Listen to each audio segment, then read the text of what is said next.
You right there, man. All right. Whoa. Yeah.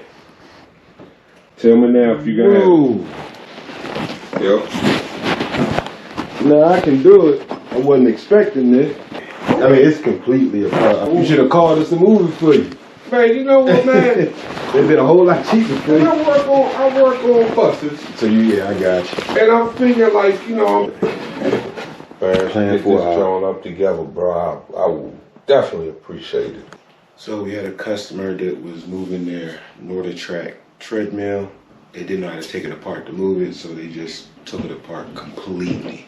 They tried to put it back together, they couldn't, so now we're here. Yep, you good to go. You can use your treadmill again.